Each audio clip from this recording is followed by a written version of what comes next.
युगों युगों से चली आ रही भारतीय सभ्यता और इस सभ्यता में प्रचलित अनगिनत कहानियां।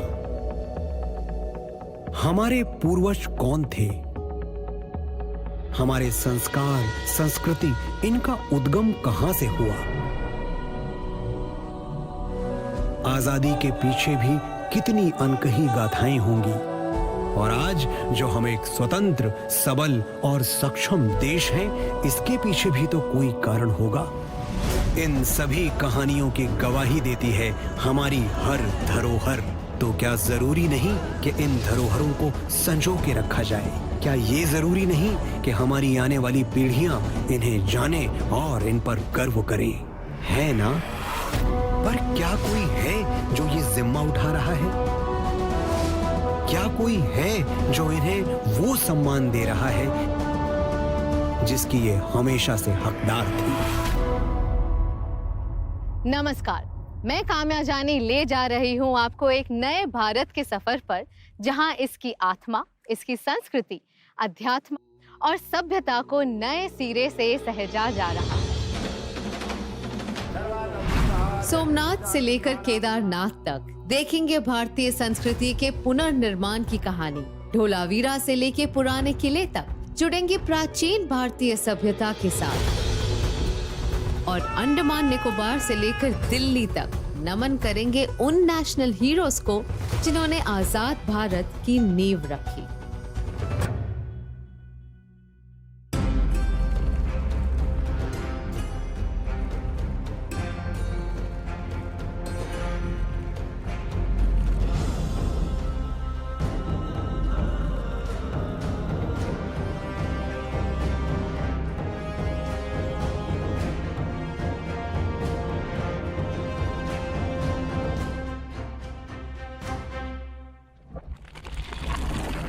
शुरुआत करते हैं सतयुग से। ये कहानी है ब्रह्मा, विष्णु और महेश्वर की। ये तब की बात है जब महादेव ने ब्रह्मा और विष्णु जी के ऊपर क्रोधित होकर ज्योति स्तंभ का रूप लिया और उस स्तंभ की ज्योति धरती पर जहाँ जहाँ पड़ी, उन स्थानों पर आज हम शिव जी के ज्योतिर्लिंग को देखते हैं। 12 ज्योतिर्लिंगों में सबसे पहले आते हैं Shri Somnath Mahadev.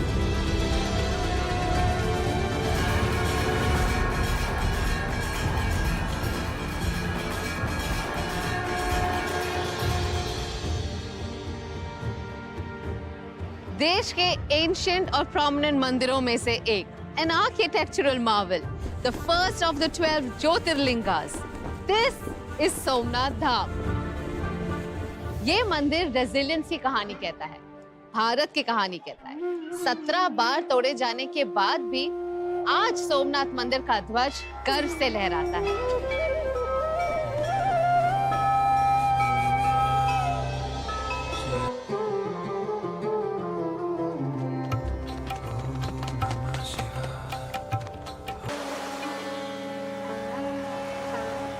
In this newly renovated Somnath धाम एक 1.5 किलोमीटर लंबा वर्ल्ड क्लास प्रोमेनाड बनाया गया है, जिसकी एक तरफ है मंदिर और दूसरी तरफ है समुद्र दर्शन। सोमनाथ मंदिर का ये ग्रैंड अवतार रिप्रेजेंट करता है इंडिया के बढ़ते आत्मविश्वास को, हमारी रीअवेकन्ड स्पिरिट। जब दुशाणा असुर ने तबाही मचाई, उससे लड़ने के लिए महादेव ने महाकाल का रूप धारण कर लिया। चलते हैं उस भूमि पर जहां महाकाल स्वयं प्रकट हुए थे।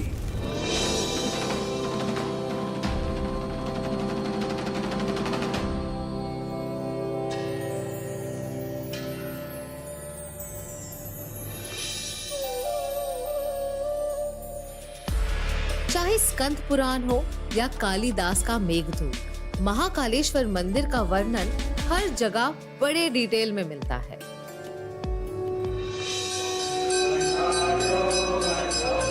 Out of all 12 Jyotirlingas, only here the Shivling faces south, signifying the Lord of Time and Death. अब यहाँ है ड्रिंकिंग वाटर और सैनिटाइजेशन फैसिलिटीज, चौड़े रास्ते, एल्डरलीज के लिए इलेक्ट्रिक व्हीकल, कैंपस में है खाने पीने की व्यवस्था और भी बहुत कुछ।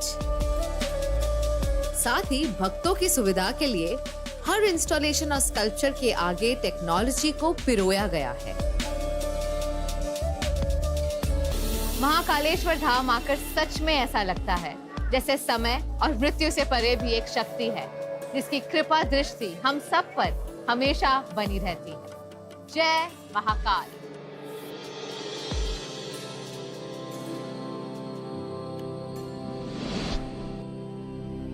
सतयुग की ही बात है जब भगवान श्री विष्णु जी ने अपना सुदर्शन चक्र चलाकर मां सती के मृत शरीर को 52 टुकड़ों में बांट दिया। तब धरती पर जिन जिन जगहों पर मां सती के अंग गिरे वहां एक एक शक्तिपीठ मौजूद है, जिनमें से एक है पावागढ़।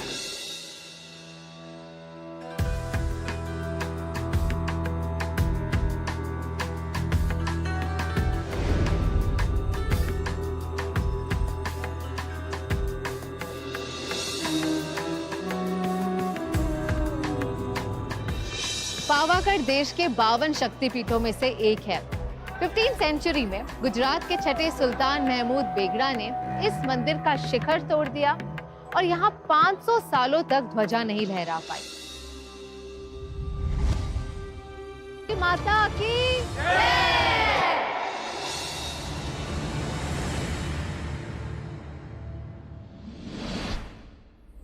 माता सती ने मां पार्वती के रूप में पुनर्जन्म लिया और फिर शिव जी ने मां पार्वती के साथ जहां अपना घर बसाया वो स्थान है काशी।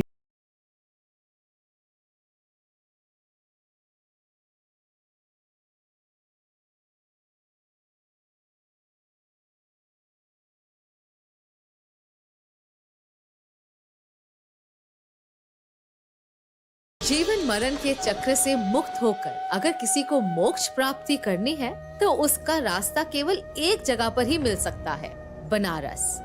यहाँ बसते हैं हमारे जग के दाता श्री काशी विश्वनाथ।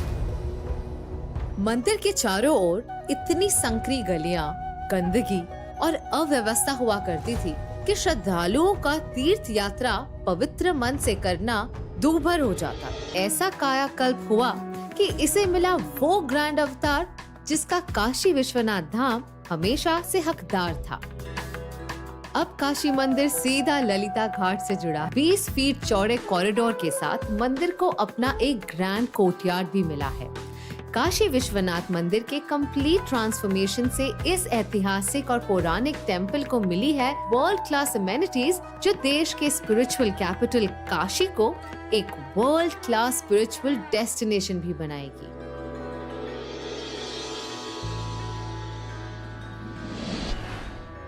ये तब की बात है जब सरजू किनारे सूर्यवंशी दशरथ के यज्ञ से जन्म हुआ मर्यादा पुरुषोत्तम का, जिनका नाम हर दिल में बसा है।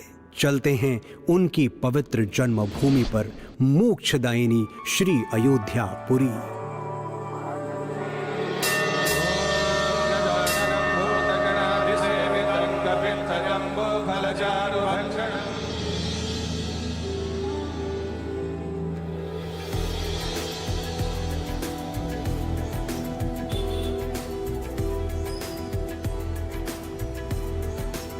क्या आप कभी सोचते हैं कि हमारे इंडियन कल्चर में हमेशा माता पिता की सेवा करना, परिवार के प्रति जिम्मेदारियां उठाना या दोस्तों का साथ निभाना, ये सब हमारे जहन में क्यों है?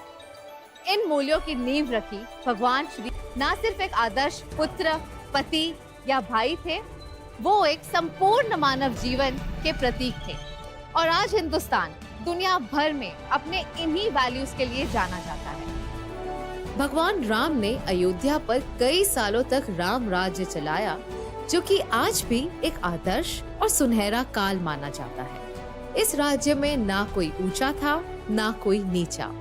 लोगों के प्रति इतना प्रेम कि आज भी कई भारतीय परिवार अपने बच्चों का नाम राम से जोड़ना पसंद करते हैं, ताकि उन बच्चों में भी वो वैल्यूज आए। इसके बावजूद इतने सालों तक रामलला के लिए यहाँ कोई मुख्य मंदिर नहीं था, पर अब ये स्थिति जल्द ही बदलने वाली है।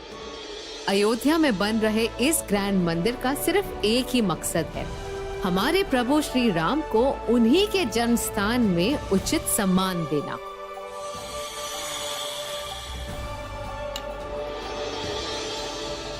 दो 235 फीट चौड़ा, 360 फीट लंबा और 160 फीट ऊंचा होगा।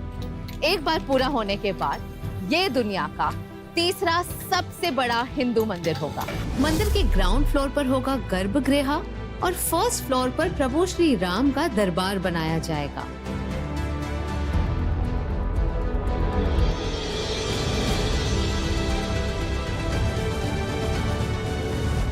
इस खूबसूरत मंदिर को बनता देख मन से एक ही आवाज निकलती है, जय सिया राम।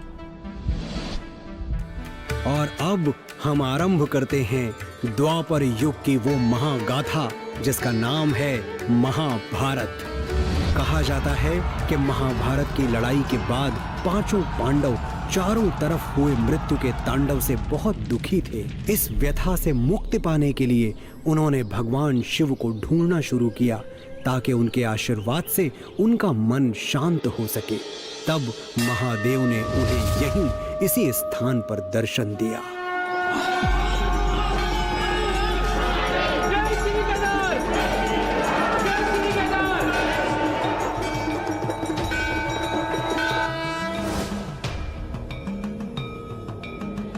बर्फ की सफेद चादर में ढका, पहाड़ों से घिरा और 11,657 फीट की ऊंचाई पे बना ये मंदिर भगवान शिव का 11वां ज्योतिर्लिंग है।